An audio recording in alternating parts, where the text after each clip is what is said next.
Hi, everyone. Thank you for coming to the MyHeritage sponsored lunch. You are in for a treat, and I'm not referring to the food, actually. My name is Gilad Japhet. I'm the founder and CEO of MyHeritage. It's a pleasure for me to be here. Probably I've been to every RootsTech from the start except one. And today I'm talking about how to combine genealogy and genetics. But many of you have come here expecting some special announcements, so you won't be disappointed. But first, I just want to tell you a few personal things. I was really inspired this morning listening to Brandon Stanton from the Humans of New York project. And I really connected to some of the things he said, such as that following your dream is not about not working, it's about working really hard, but doing what you were meant to do. And I feel that here, managing MyHeritage is exactly what I was meant to do. And before I embarked on this journey 15 years ago, when I started the company in my home, I could never guess where I would end up. And it has been an amazing journey. But I want to share with you, first and foremost, that I'm a genealogist. And I started MyHeritage out of my love and passion for genealogy. And how do you really define a genealogist? A colleague of mine suggested a definition which I like, which is that a genealogist after, well, our work is never complete, but after getting his or her own research in pretty good shape, keeps looking for other genealogy work to do to help others.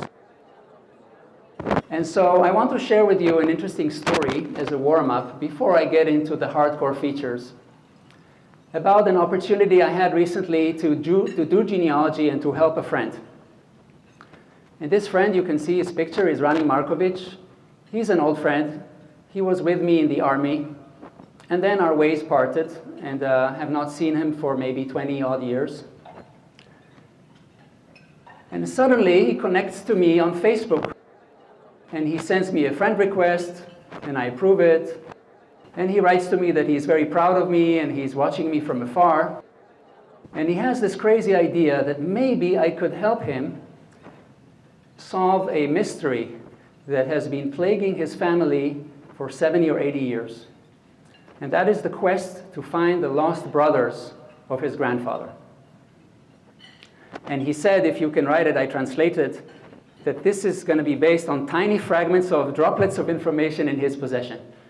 So any genealogist cannot resist such an invitation. Challenging mystery for 70 years, impossible odds, sign me up. So I wrote back to him, and I said, Rani, I'm your man. I don't need to refer you to anyone else from MyHeritage. I will do the research for you. Send me all the information that you have. Send me the names, the dates, the places. Any clue will help, and I hope I will find something. And he was really happy. And he said that he doesn't have much to go on because his aunt had all the information, and now she has succumbed to Alzheimer's.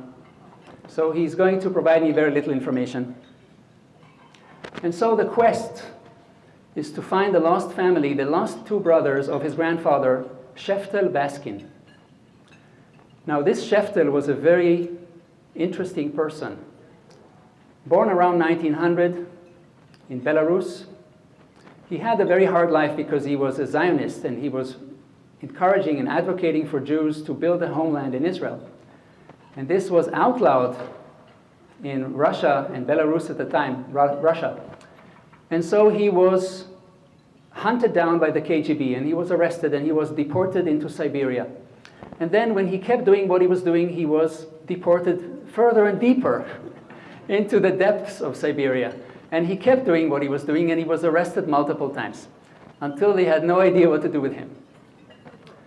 Eventually, he managed to survive in forced labor camps, survived World War II.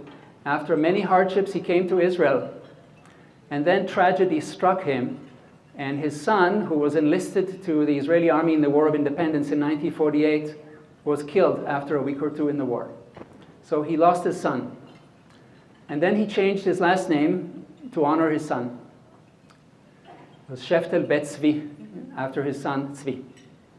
And all Rani had to go on is an old family tree that he did as a school project, which is exactly what got me into genealogy when I was 13 years old, the mandatory school project in Israel in the school. And in the school project, it is shown that his grandfather had 2 brothers, and he lost track of them behind the Iron Curtain in the 1930s. Rani's grandfather wanted all his life to find his brothers, and he did all he can to find them, but he couldn't, and he passed away in the 80s. So the challenge that I took upon myself is to find them and to find their descendants. We were hoping that there would be descendants. So I dived in, and I was lucky because in an obscure database, I found that Rani's grandfather had been mentioned in research that was done for a book. It was done on a book of Zionists who were arrested by Russians. And the Russians wanted so much to get rid of them that they gave them a visa to go to Palestine. Tragically, the visa never made it to Rani's grandfather. Rani told me it's a good thing because otherwise he would not have married his grandmother and Rani would not exist. And Rani was really surprised to hear that his grandfather was granted a visa to go to Israel, a visa that he'd never used. So Rani and I contacted the author of this book to ask her, what information does she have? And here we had an amazing reward. It turns out that Rani's grandfather was interviewed for 3 hours by a research institute 52 years ago, and we were able to find the recording. Now, as all of you are genealogists, you know what a treasure it is. I would love to get something like this from my grandfather 52 years ago when he was young and able to talk about his history. I don't have time to play the recording, but it's really, really emotional. And Rani was not born at the time, but he can hear a baby crying, which is his older brother. So this was my first gift to Rani. But here I realized that since his grandfather was arrested by the KGB, I need KGB interrogation records. And I can't get them. And by the way, this is an amazing resource. Very few genealogists know about it. And the KGB has opened its files, but you need to have power of attorney to seek information about next of kin. So I enlisted the help of Yuri from the Jewish genealogy group of Belarus. He's an expert researcher in Jewish genealogy. And I gave him the power of attorney, and he was successful in getting the full interrogation files of Rani's grandfather. This is amazing. You can see the mugshots. And it turns out that the KGB ransacked his apartment, and they found all his letters, and they included the letters in the file,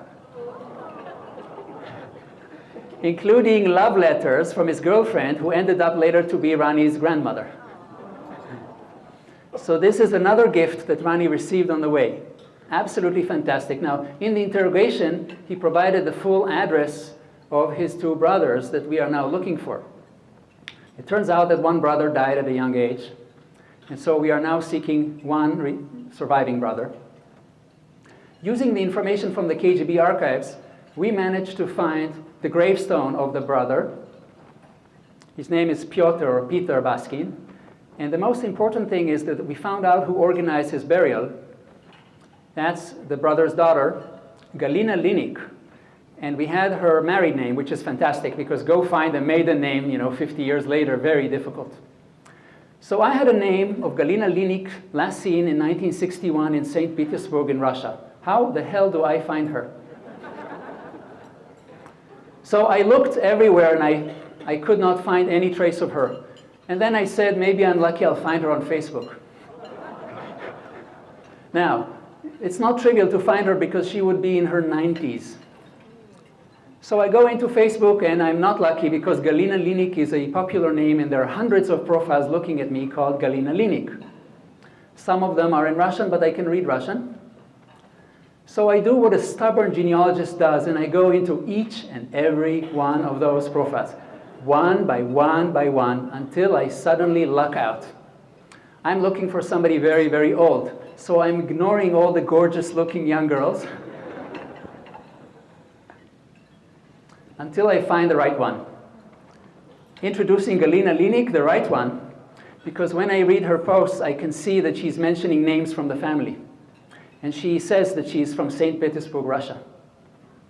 So I found the niece of Rani's grandfather, and from here, it was very easy to reconstruct and find everyone.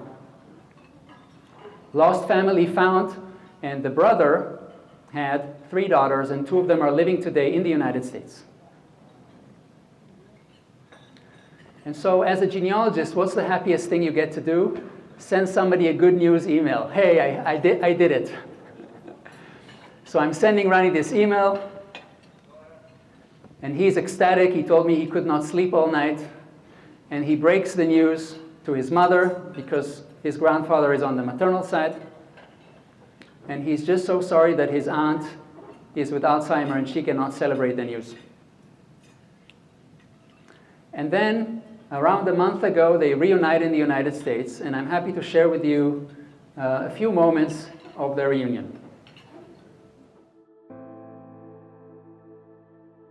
From the day I was born, I knew that we had missing relatives. My grandfather, he was dreaming about finding his brothers.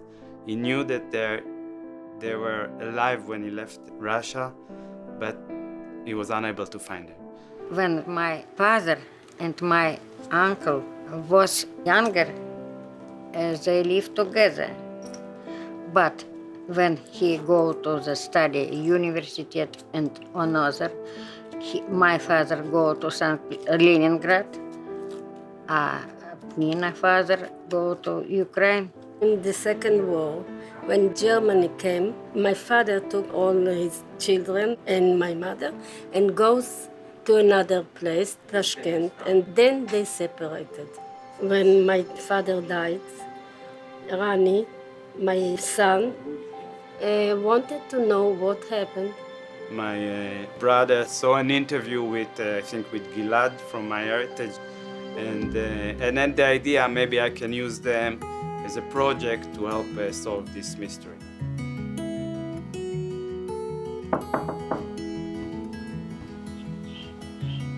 Hi. Welcome. Hi. Hello. Oh, whoa, whoa. My cousin, Mike. Yes. Yes. Okay. Cousin. I'm glad to see Galina. you. Hi, Galina. Galina, what are your Yes. names? Shura again. Alex, Nice to meet you too. Sasha, Shura. Tell me that you have. Это your It's father? my father. I know that my father, it was his dream to find them. I think he was very happy. I'm looking at my mother and I'm looking at Galina and I see how excited they are, and they can't stop talking and they can't stop hugging. I was very glad when I know about I have new relatives. It's very interesting for us. I'm very excited. It's a dream come true. MyHeritage solved the mystery that we, by ourselves, try to solve for 40, 50 years. Without them, I will not see Galina. Know what happened to my family. They made all that needed to find my family.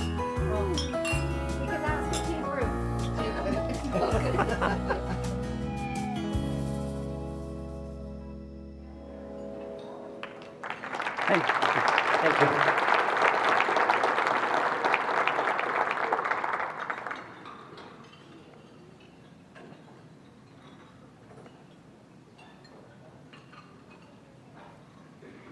So you understand why I love genealogy so much.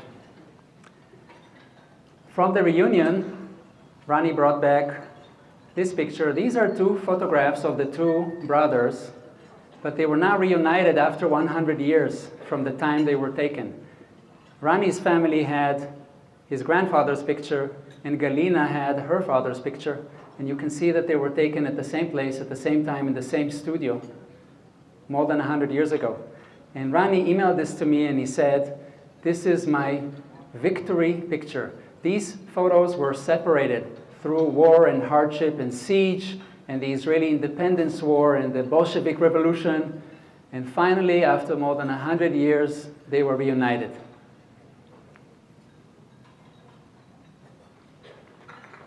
Thank you.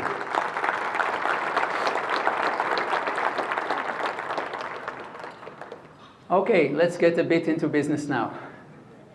So, we have a very exciting week here at RootsTech. We've made some exciting announcements, and I'm going to recap the announcements we've made and give you a few new announcements. So first, let's start with those that we made in the last day or two, for those of you who have missed them. Yesterday, we announced the release into beta of a very exciting project that we have been working on for 2.5 years in collaboration with FamilySearch. We have built tree syncing technology between MyHeritage and FamilySearch. This is built specifically for members of the LDS Church. This is not for other users of MyHeritage, and family trees of MyHeritage users who are not Mormon and members of the LDS will not get synced into FamilySearch. But LDS members who are interested in utilizing MyHeritage, and until now they couldn't get full advantage because they didn't want to build the tree in 2 locations. So now what they can do is they can import a portion of their tree from FamilySearch into MyHeritage, and then they can work on the 2 platforms, both concurrently or either one, utilize all the good content and matching technologies that MyHeritage has, and sync back and get the family trees in perfect harmony between FamilySearch and MyHeritage. Now, this is probably the most sophisticated and clever sync ever built between 2 genealogy organizations. You're not talking about tedious merging of profiles one by one that wastes an entire Sunday afternoon or more. This is a one-click automated procedure that's done seamlessly, because most of the times it will take information that is new and incremental in one platform and move it to the other very accurately. Names, facts, dates, events, photographs, memories, tags, you name it. And when they're, oh, thank you.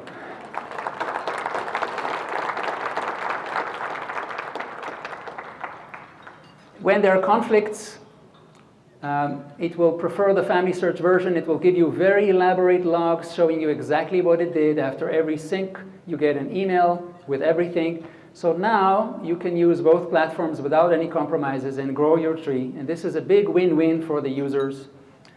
It is now entering beta. Members of the LDS who wish to participate in the beta are welcome. We are assuring the robustness of the platform. We have more than 100 people already using it very happily. We are recruiting more beta testers. And all of you who would like to use this are invited. And we hope that in the next couple of months this will go live and benefit all the LDS members.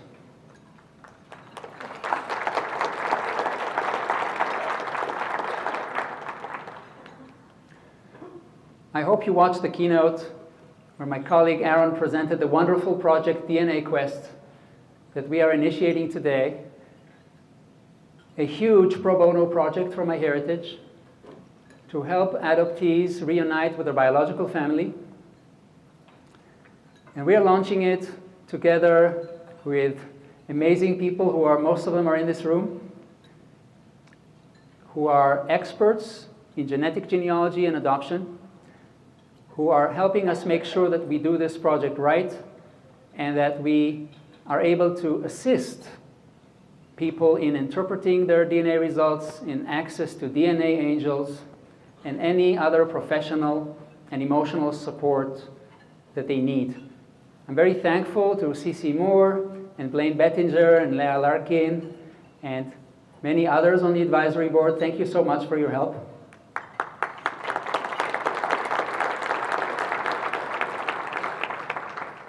So we are in a generous mood, and we are donating more than $1 million worth of DNA kits for free, 15,000, and the shipping is free. So we've opened up registration on the project website, dnaquest.org, and people just need to tell us their name and address and who they are searching for, and tell us a bit more about the circumstances of their search. This will be kept strictly private, will be shared with no other third party, in order for us to provide help to the participants. We will, in case of overbooking, we will select the first 15,000 and people with financial difficulties who cannot afford a DNA kit, they will get preference. And we will send them the kits around May. So registration is open until the end of April. Please help us by spreading the word.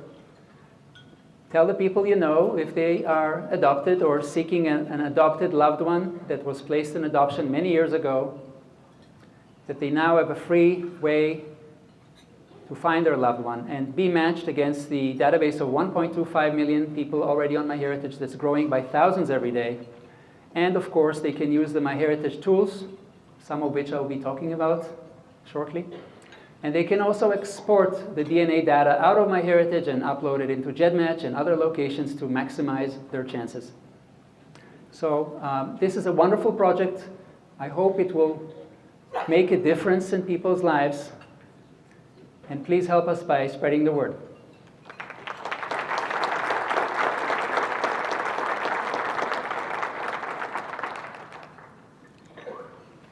So we're past noon, and probably it's safe now for me to announce this bit of news. Science Journal, it's one of the most prestigious academic journals in the world, has published today a groundbreaking research paper by the MyHeritage science team, led by Dr. Yaniv Ehrlich, together with scientists from the New York Genome Center, Columbia University, MIT, and Harvard. And this research paper is all about genealogy. This is 7 years of hard work that comes from the usage of Genie, which is a wonderful collaborative family tree platform that is now owned and operated by MyHeritage.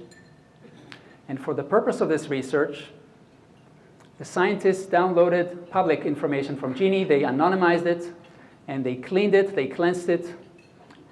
And when they had rich data of millions of people, they were able to conduct scientific research on the data. One of the most interesting questions that people ask themselves is, how long am I going to live? And are good genes going to help me, or actually the opposite? So the good or bad news is that the research found that genes affect only a smart part of longevity, and at most could give you about 5 more years if you have excellent genes. And that's far less impactful than lifestyle and environmental issues. If you smoke, you might lose more than 10 years, defeating your good genes. Also in this research, they found fascinating patterns of marriage. They traced where spouses were born and where their child was born, and to figure out who is traveling to find their love of their life. Is it the husband, the man, traveling to where the woman lives, or vice versa? So the women travel more. And they also saw how this changes through the years and the impact of the Industrial Revolution, and how people used to marry their cousins, second cousins, third cousins, and in fact, on average, fourth cousins. And now that has changed, and people marry on average their seventh cousin. So fascinating research, one of a kind, opens the door for fantastic collaboration between genealogy and academic science, brought to you by Genie and MyHeritage.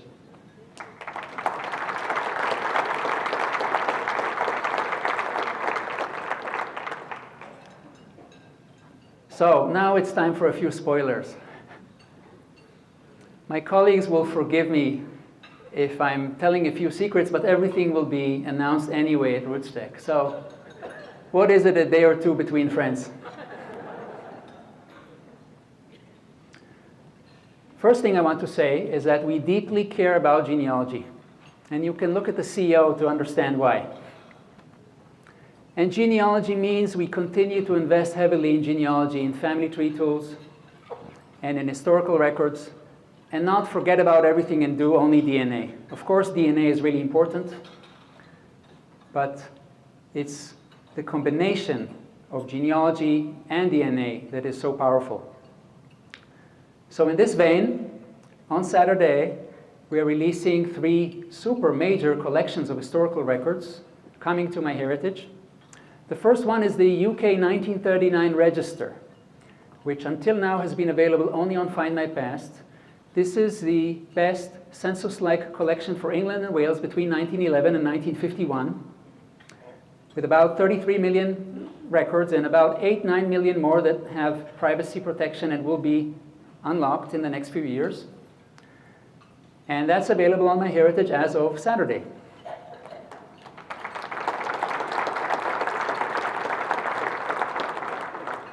Now, a glorious addition also coming up on Saturday is the US Yearbook Name Index. We have licensed a beautiful collection of yearbooks, probably the largest in existence. It contains 253,000 yearbooks. Go ahead.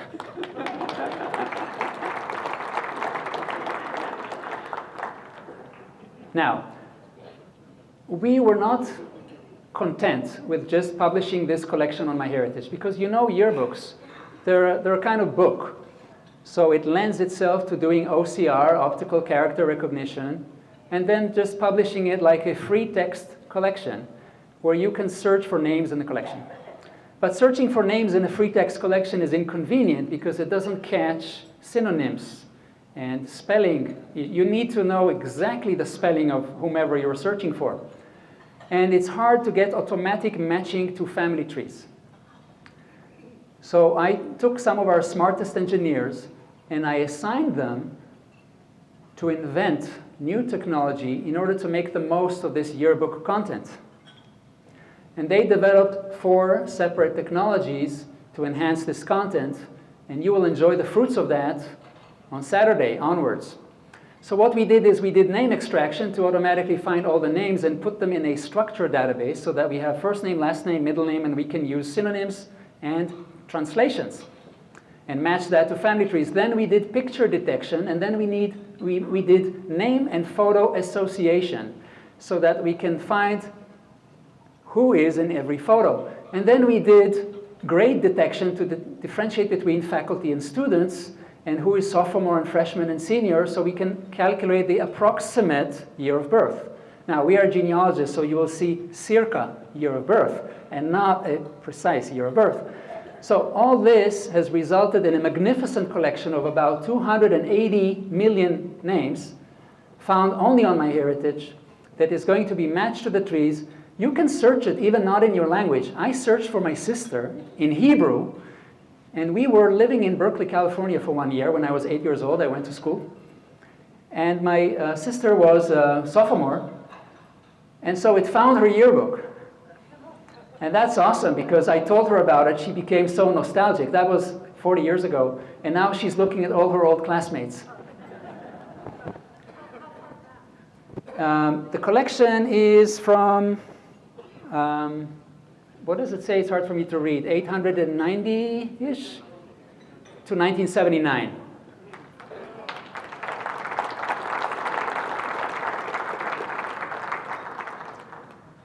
And initially, we didn't add yearbooks from the last 20 or 30 years, but they are coming soon also. So some of you guys, and I know Randy Seaver already found himself and his mother, I believe, in our collection. But now it gets easier.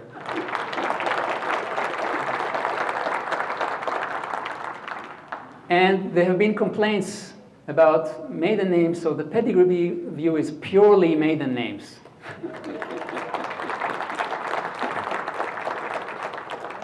And you can still toggle to the previous layout, meaning you choose the one you like, you switch between them. It works beautifully. I might switch to it. And it's in final stages of testing, meaning it's already there, it's working, and it will be released very soon after we complete the testing. So we listen, keep complaining. Thank you.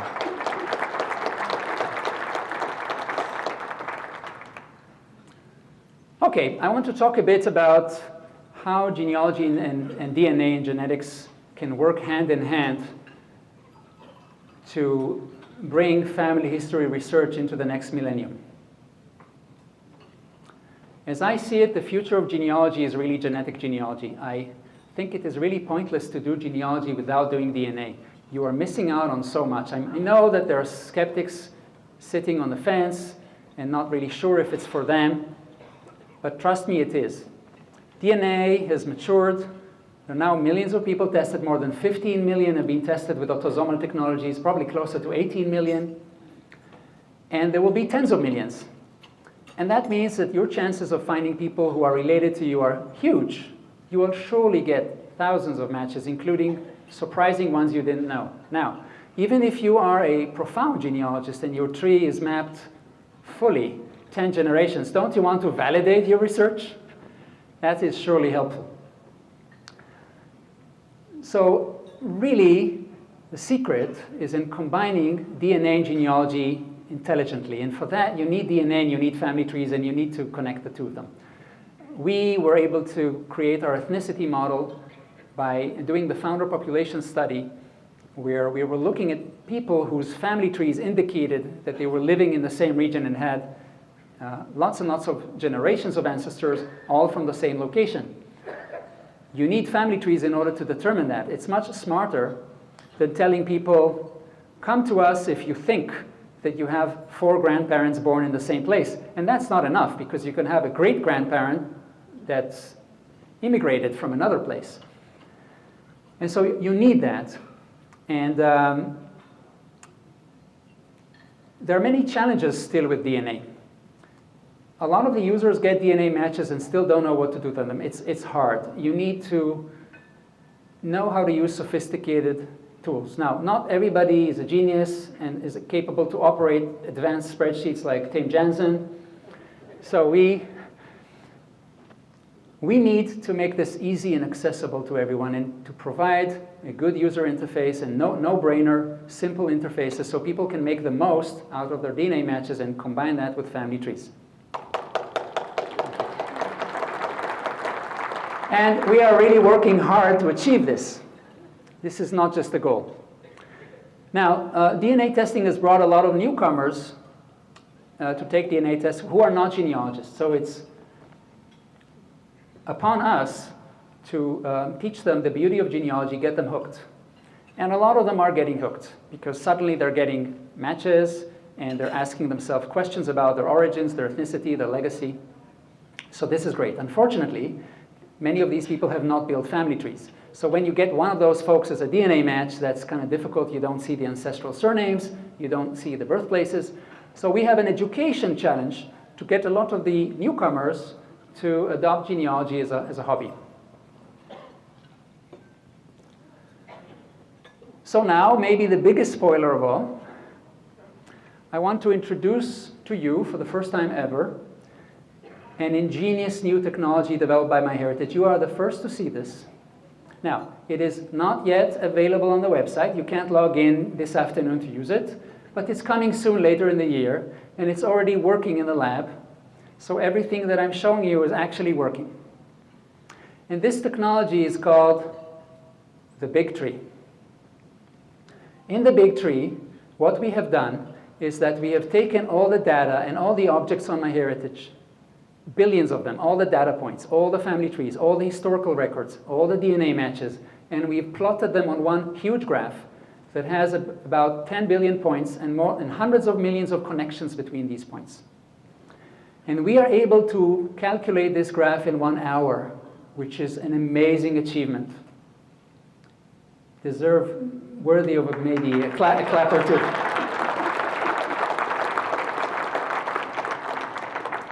It's really important to recalculate this graph because you cannot keep track of all the changes that people are adding. MyHeritage is adding about 7 million tree profiles and records every single day.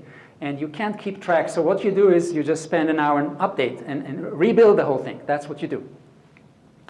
Once you have a graph that shows how everybody in the world is connected through records and trees and DNA, you can make amazing things. So this is the infrastructure upon which many exciting projects at MyHeritage are being created now.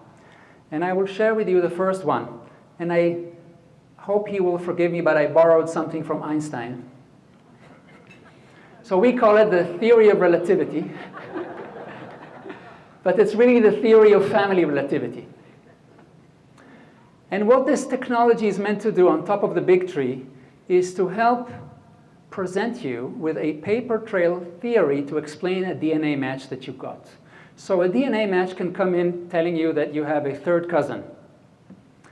But maybe through family trees and historical records, we can show you precisely how, utilizing not only your tree, but all the trees on MyHeritage, on all the historical records on MyHeritage, and all the other DNA data on MyHeritage, and give you that in 1 millisecond.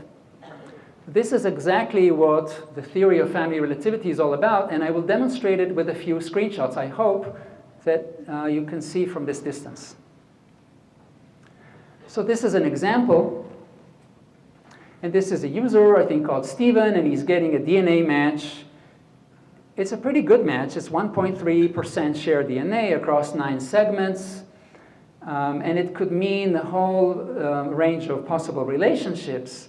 But there's no match between the ancestral surnames on either tree. And this is where the theory of family relativity steps in. And it says, I think it's a second cousin. It's hard for me to read small letters. Second cousin once removed, I believe. And the theory shows you how to get from you to the other person. So you go up 2 generations into your tree, and then you have a smart match into another tree. You go up, and then there is a brother or sister, and then smart match into another tree, and finally you match the tree of your DNA match. And you can see the common ancestors. Now, I've done this on my own DNA matches. This is amazing. It works beautifully. It doesn't give you a theory for every match, but for quite a few of them. And then you can explore to see if the theory is correct. You can test more relatives, and you can often learn from this even without the DNA, because it shows you things that utilize all of MyHeritage, all the trees, and all the historical records. So this was an example when you go across different trees. Here's another example. It's a DNA match. The segments and the amount of shared DNA say that it's between third and fifth cousin, but the theory of family relativity says that it's a fourth cousin. And it's giving you a connection. And here you go in your family tree, and then you get matched to the Genie world family tree. And from Genie, you have another match with the family tree of your DNA match. So there's one match into Genie, and from Genie to the other tree. And it shows you how you are fourth cousin. This is a theory that you need to check. But it's wonderful, because you would not have figured it out probably on your own. And we do this automatically for all your DNA matches.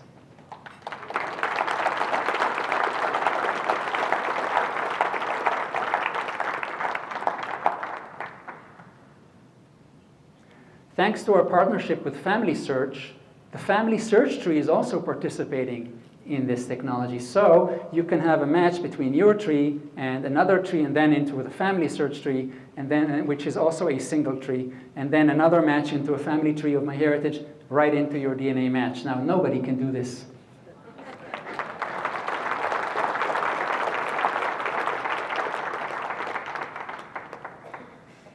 As a final example, this is a DNA match where you have a tree match that then matches your 1870 US census, and then you go down to the daughter of the person in the census, and then you match the other tree. So you travel automatically through a census record on the way. It's not just about trees. It's about all the data points. It can go through a yearbook to get through a match.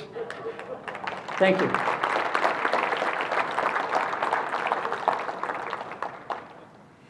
So this is really brilliant stuff.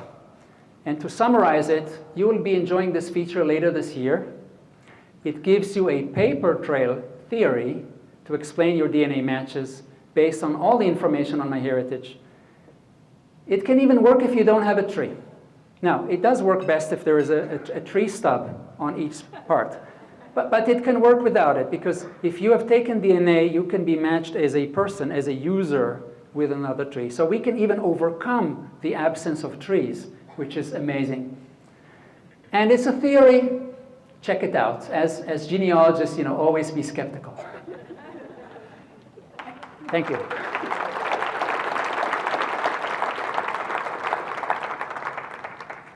Now, there are more spoilers.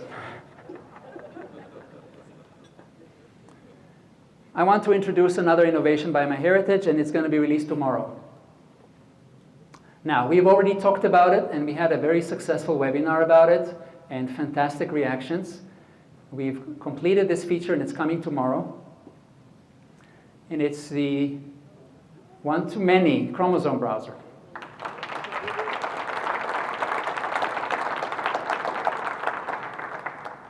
It may seem a long time ago, but the first release of this was back in 6 weeks ago when we released the first chromosome browser, which was a one-to-one chromosome browser. But we didn't stop at that. The one-to-one chromosome browser on MyHeritage allows you to take any one of your DNA matches and then look at the segments that you have in common. And this is important because when you have a relative through DNA, it means that you have a common ancestor, and that you and that relative inherited segments of DNA that are identical. The closer your relatives, the more DNA you will share. And if it's a very distant relative, you will have very few pieces of DNA from the common ancestor, and your relative by chance will probably have different pieces of that ancestor, and you will not match, or you will have a very weak match. But the closer you are, the more segments there are. And if you get to study the segments and associate them with the ancestors they came from, you can make very important revelations about other DNA matches that you have that share similar segments with you. So the first chromosome browser with the one-to-one was just first step to understanding a single DNA match that you have. Now, save it for later, for soon. Now comes the one-to-many chromosome browser, and this is a much more powerful tool that is available standalone as a tool. You don't need a context of a match. You can come visit it anytime you want, and the first thing you need to pick is the main person. Now, if you've tested your own DNA, that would be you. But on MyHeritage, it's really convenient to manage multiple DNA kits, and you can easily switch from one to the other. So what you do is first you pick the person that you want to compare to others between you and the other DNA kits that you manage. And this is done on the screen, as you can see. And then you can pick up to 7 different DNA matches that you want to explore all in the same screen. And at the top, we call that the comparison set. This is you or the kit that you chose and the DNA matches that you want to compare to. At the bottom, we are showing you all your DNA matches to pick from. And you can also search, and you can easily build that comparison set. And when you are ready, you just click Compare. And we show you all the segments that you match with each of the other DNA matches you picked. But we also show you triangulated segments, which is unique. And some of the other tools on the market that do a chromosome browser, they don't show you triangulation. Now, why is this so important? Because this type of chromosome browser is a simplification. It shows you a pair of chromosomes using only one bar. But each of us has 2 instances of each chromosome, a maternal one and a paternal one. Now, some of the times you don't match the other person at all. So your paternal and your maternal instance don't match the paternal and the maternal instance on the same chromosome of your match. But sometimes when there is a match and we show you a segment, we don't tell you if it's your maternal or your paternal instance, and the same for the other one. This can create some situations, such as this one, when you think that all these people share the same common ancestor, but they don't. What you're seeing here is a person who is matched to her mother and also matched to her father.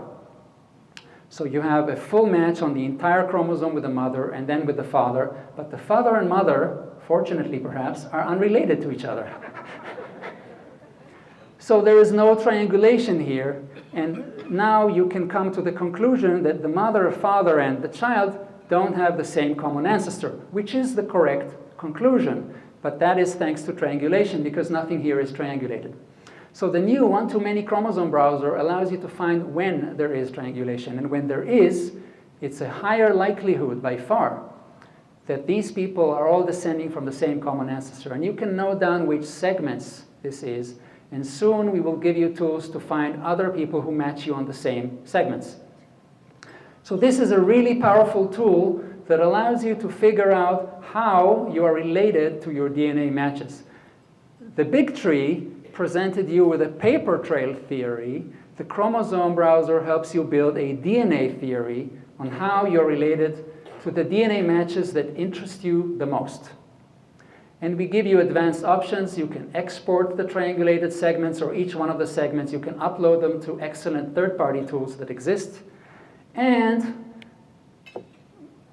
following popular demand, we've added the ability now to export all your DNA matches in a convenient list so you can upload them anywhere or manage them on a spreadsheet. Thank you. And starting tomorrow, you'll be able to use that.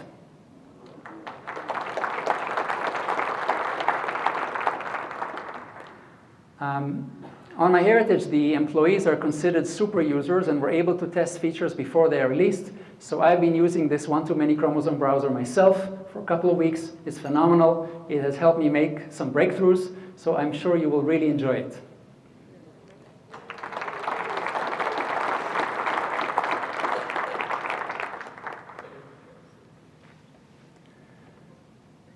Before I turn it over for some questions, I want to talk a bit about where is it going and what are we planning. I mean, these were all spoilers or features we're releasing today, tomorrow, and the day after, but what about the next year or two?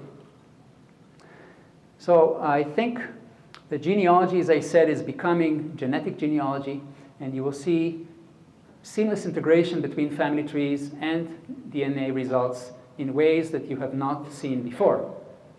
I presented to you how to show a paper trail theory for a DNA match, but we'll also show you a DNA path to documents that you found. Every time you find something on our search engine, we will look at the big tree technology to tell you how we think that you are related to the person whose record you just found, which is going to be amazing. We might even prioritize in the search engine people we know are probably related to you through the big tree. So if you have a popular last name like Thompson, you'll search for Thompson, but you will get your relatives first. It's quite unique.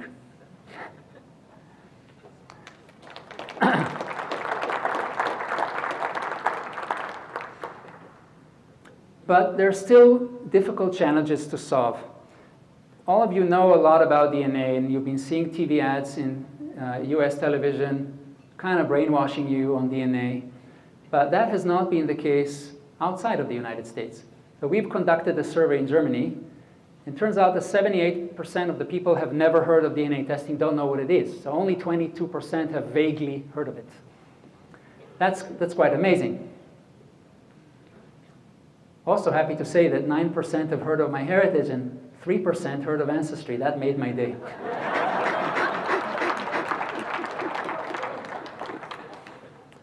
But we're going to change this. We're going after education. We are going to educate the world outside the United States about the benefits of DNA testing. We are undertaking that first in Europe, then other places, to bring the news and the joy of DNA testing and the benefits to everyone. And this will mean more matches for you guys with your European relatives, which is very important because I guess most of you have relatives from Europe.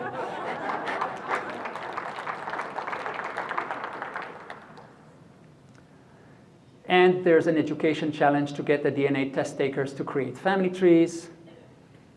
And there are still genealogists who have, for strange reasons, not taken yet the DNA test. And there is still work to do to make DNA matches very intuitive and self-explanatory. So I looked in the Chinese zodiac, and this year is supposed to be the year of the dog. I disagree. I call it the year of the segment. I declare 2018 as the year of the segment.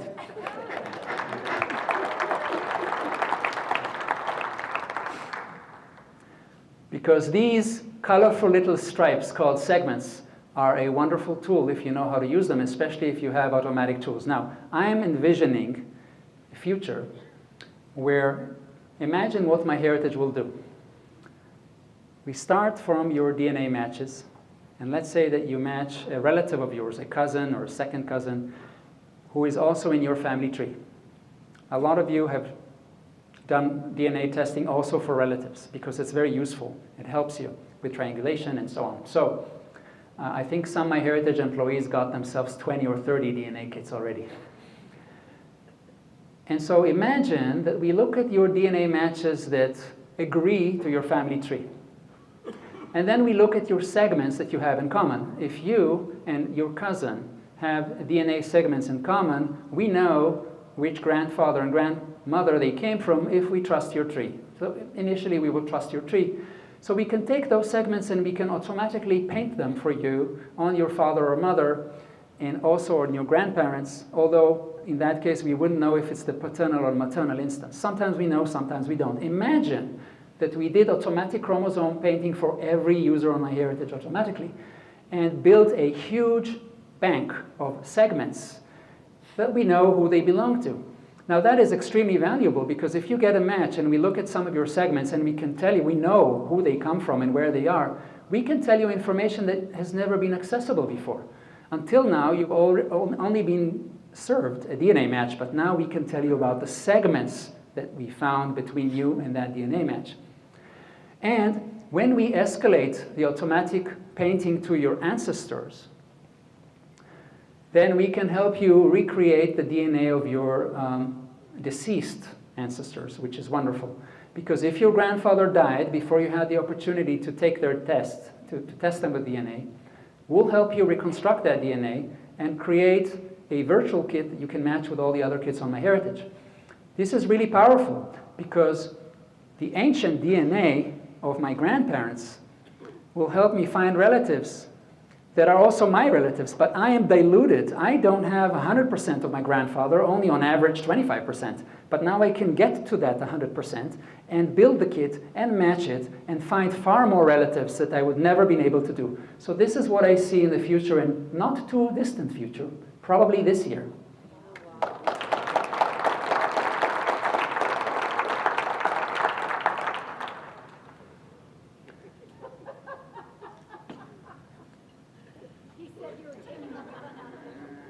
I'm sorry? He said you were taking all the fun out of it. I knew the genealogist would not like the last bullet on my slide. I knew it. Because for genealogists, if there's no pain, there's no gain. So what I want to say is that I foresee a future where we know about DNA segments. And when you have a DNA match, we'll give you the big tree to give you a paper trail theory, but we'll also give you a DNA theory using the segments. And we'll be able to tell you that the match is probably going through your grandmother and this guy's grandfather, and because you are second cousins, they were probably siblings. So we will present to you a complete path for each one of your DNA matches, which is incredible, and it takes the guesswork out of the DNA matches.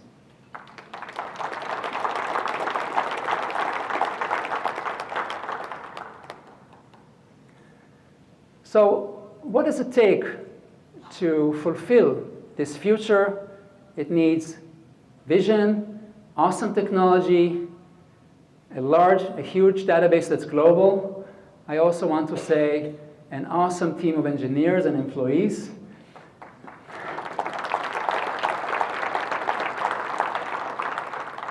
And MyHeritage has all of the above and is ready to take on the challenge. Thank you.